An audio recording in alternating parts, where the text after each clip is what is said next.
முதல் வாசகம் தானியேல் நூலிலிருந்து வாசகம். அதிகாரம் 2, இறைவசனங்கள் 41 62 முடிய.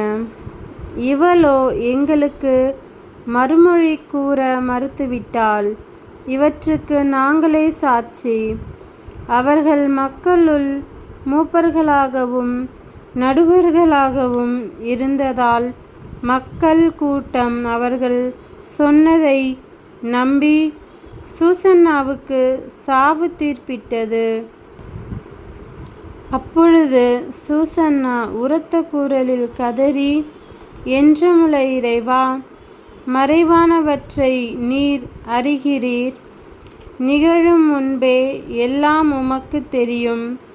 இவர்கள் எனக்கு எதிராக பொய் சான்று சொல்லியுள்ளனர் என்பதும் உமக்கு தெரியும். இவர்கள் என்மீது காட்டிய குற்றம் எதுவும் நான் செய்தறியேன். ஆயினும் இதோ நான் சாக வேண்டியிருக்கிறதே என்று சொன்னார். ஆண்டவர் சூசன்னாவுடைய கூக்குரலுக்கு செவி சாய்த்தார்.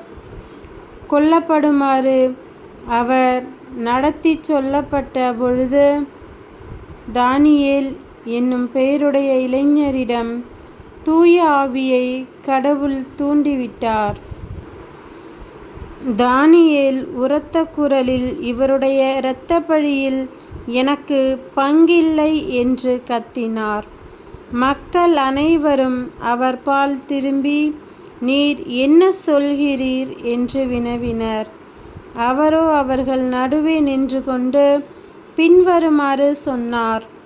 இஸ்ரேல் மக்களே, வழக்கை ஆராயாமலும் உண்மையை அறிந்து கொள்ளாமலும் இஸ்ரேல் மகள் ஒருத்தியை தீர்ப்பிட துணிந்து விட்டீர்களே, அந்த அளவுக்கு நீங்கள் அறிவிலிகளா? நீதி வழங்கும் இடத்திற்கு திரும்பி போங்கள். இம்மனிதர்கள் இருவருக்கு எதிராக பொய் சான்று சொல்லியிருக்கிறார்கள் என்றார். எனவே மக்கள் எல்லாரும் விரைவாக திரும்பி வந்தார்கள். மற்ற மூப்பர்கள் தானியேலிடம், நீர் வந்து எங்கள் நடுவே அமர்ந்து எங்களுக்கு விரிவாய் விளக்கி காட்டும். ஏனெனில் மூப்பருக்குரிய சிறப்பை கடவுள் உமக்கு அளித்துள்ளார் என்று வேண்டிக் கொண்டார்கள்.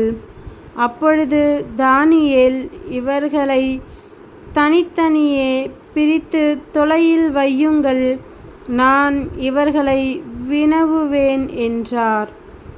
எனவே அவர்கள் இருவரையும் தனித்தனியே பிரித்து வைத்தார்கள். அப்பொழுது தானியேல் அவர்களுள் ஒருவரை அழைத்து, தீச்செயலில் விளைந்தவனே, நீ முன்பு செய்த பாவங்கள் இப்பொழுது வெளியாகிவிட்டன. மாசற்றவர்களையும் நீதிமான்களையும் சாவுக்கு உள்ளாக்காதே என்று ஆண்டவர் சொல்லியிருந்தும் நீ முறைகேடாக தீர்ப்புகள் வழங்கி மாசற்றவர்களை தண்டித்து குற்றவாளிகளை விடுவித்துள்ளாய். இதோ நீ உண்மையிலேயே சூசன்னாவை பார்த்திருந்தால் எந்த மரத்தடியில் அவர்கள் கூடியிருக்க கண்டாய் சொல் என்று கேட்டார். அதற்கு அவர், விலாமரத்தடியில் என்றார். அதற்கு தானியேல், நீ நன்றாக பொய் சொல்கிறாய். அது உன் தலை மேலேயே விழும். ஏனெனில் கடவுளின் தூதர் ஏற்கனவே இறைவனிடமிருந்து தீர்ப்பை பெற்றுவிட்டார். அவர் உன்னை இரண்டாக வெட்டி பிளப்பார் என்றார். பின் அவரை அனுப்பிவிட்டு மற்றவரை தம்மிடம் அழைத்து வருமாறு பணித்தார். அவரை நோக்கி, நீ யூதாவுக்கல்ல, கானானுக்கு பிறந்தவன். அழகு உன்னை மயக்கிவிட்டது, காமம் உன்னை நெறி தவறச் செய்துவிட்டது.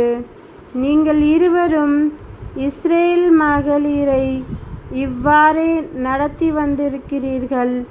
அவர்களும் அவர்களும் அச்சத்தால் உங்களுக்கு இணங்கி வந்திருக்கிறார்கள். ஆனால் யூதாவின் மகளாகிய இவரால் உங்கள் தீச்செயலை பொறுத்து கொள்ள முடியவில்லை. இதோ, எந்த மரத்தடியில் சேர்ந்திருக்கும் பொழுது நீ இவர்களை பிடித்தாய் சொல் என்றார். அவரோ, கருவாலி மரத்தடியில் என்றார். தானியேல் அவரிடம், நீயும் நன்றாக பொய் சொல்கிறாய். இது உன் தலைமேலேயே விழும். ஏனெனில் உன்னை இரு கூறாக வெட்டவும் இவ்வாறு உங்கள் இருவரையும் அழித்தொழிக்கவும் கடவுளின் தூதர் வாளுடன் காத்து கொண்டிருக்கிறார் என்றார். உடனே மக்கள் கூட்டம் முழுவதும் உரத்த குரல் எழுப்பி தம்மில் நம்பிக்கை வைப்போருக்கு மீட்பு அளிக்கும் கடவுளை போற்றியது. அவர்கள் அந்த முதியோர் இருவருக்கும் எதிராக எழுந்தார்கள். ஏனெனில் அவர்கள் பொய் சான்று சொன்னதை அவர்கள் வாய் மொழியாகவே தானியேல் மெய்ப்பித்திருந்தார். அம்முதியோர் பிறருக்கு செய்யவிருந்த தீங்கை அவர்களுக்கே மக்கள் செய்தார்கள். மோசே சட்டப்படி அவர்களை கொன்றார்கள். இவ்வாறு மாசற்ற சூசன்னா அன்று காப்பாற்றப்பட்டார். இது ஆண்டவர் வழங்கும் அருள்வாக்கு. இறைவா, உமக்கு நன்றி. நற்செய்தி வாசகம். புனித யோவான் எழுதிய நற்செய்தியிலிருந்து வாசகம். அதிகாரம் 8, இறைவசனங்கள் 12 20 முடிய. மீண்டும் இயேசு மக்களை பார்த்து, உலகின் ஒளி நானே. என்னை பின்தொடர்பவர் இருளில் நடக்க மாட்டார், வாழ்வுக்கு வழிகாட்டும் ஒளியை கொண்டிருப்பார் என்றார். பரிசேயர் அவரிடம், உம்மை பற்றி நீரே சான்று பகிர்கிறீர், உம் சான்று செல்லாது என்றனர். அதற்கு இயேசு, என்னை பற்றி நானே சான்று பகர்ந்தாலும் என் சான்று செல்லும். ஏனெனில் நான் எங்கிருந்து வந்தேன், எங்கு செல்கிறேன் என்பது எனக்கு தெரியும். நான் எங்கிருந்து வருகிறேன், எங்கு செல்கிறேன் என்பது உங்களுக்கு தெரியாது. நீங்கள் உலகப்போக்கின்படி தீர்ப்பு அளிக்கிறீர்கள். நான் யாருக்கும் தீர்ப்பு அளிப்பதில்லை. ஆனால் நான் தீர்ப்பு வழங்கினால் அத்தீர்ப்பு செல்லும். ஏனெனில் நான் தனியாக தீர்ப்பு வழங்குவதில்லை. என்னை அனுப்பிய தந்தையும் என்னோடு இருக்கிறார்.